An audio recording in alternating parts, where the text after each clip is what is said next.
Well, thank you all for having me here. Very excited to talk to you about our growth plans for 2022. Let's first take a step back and take a look at where we're coming from. 2021 was the year of setting the foundation for growth. In 2021, we kicked off active sales efforts in our core markets in China and European Union. We also opened new markets such as South Korea and Russia. Our customers are vehicle and power generation equipment manufacturers. These customers tend to follow a product adoption and commercialization cycle that we often refer to as a 1-10-100. What that means is that they would typically start with development of a pilot vehicle or a power generation system. And this development would typically be in fairly low volumes of units. It's designed to go through testing, certification, and initial demonstrations of these vehicles to their own prospective customers. Once that is complete, the customers would then move to a larger volume scale-up and ultimately full commercial rollout phase of development. In 2021, we set an objective of adding 10 customers to our pilot phase of the customer adoption cycle. We have accomplished that successfully. Now, heading into 2022, we're looking to build on that. At the end of 21, we had one customer that already moved to the scale-up phase, and in 2022, we expect to see more of that, as well as to grow our customer base altogether. Our goal is to aim for a 3x year-over-year growth in terms of numbers of units from 21 to 22 and from 22 to 2023. To do this, we have a very detailed execution plan, and there's a number of key elements to that. And the first one is focus. When we talk about focus on a market application, and in particular on commercial mobility, that we believe is the primary application that would allow us to execute on our growth trajectory. We picked commercial mobility because it checks every box on the list of requirements for the growth that we want in the mid and long term as the industry matures, but also during the near term when hydrogen fuel cell industry is still in the nascent stage of this development.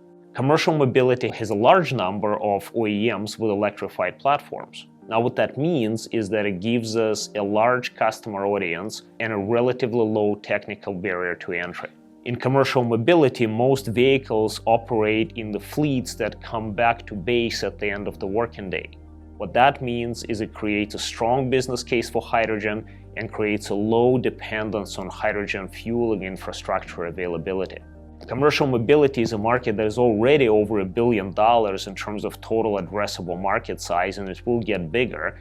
But it is also unique in a sense that the products we develop to deliver the types of features, advantages, benefits that commercial mobility customers require can apply, and these benefits can be leveraged into a number of smaller adjacent markets that, particularly during the near term, can enable us to aggregate demand faster, build economies of scale, and ultimately advance forward on the path of cost reduction that is equally important to the growth of the industry and Loop as a company overall. So when we look at our product portfolio today, it has been engineered to deliver unique value to OEM customers and ultimately their customers, fleet operators, in applications ranging from urban delivery with light commercial vehicles to public transit with transit buses, intercity buses, coach buses, and a longer haul logistics with medium and heavy-duty trucks. But at the same time, we're able to take our products and apply them to address the needs of customers in applications such as port equipment, rubber tire gantry cranes, terminal tractors, specialty vehicles such as concrete mixers or garbage trucks, and even an emerging market of fuel cell-based mobile gensets used for things like powering electrified equipment on construction sites or even providing charging stations for electric vehicles. Over the course of 2021, we've established very solid traction in the public transit space. Just in 12 months, we developed OEM customer relationships and launched products in transit buses in Korea, in Russia, in Eastern Europe, as well as in China.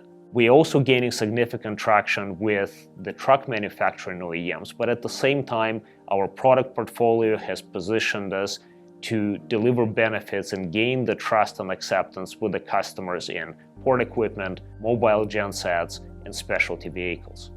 With that said, the other element of the plan, and it is equally as important, is getting in front of an ever greater audience of target customers and industry participants.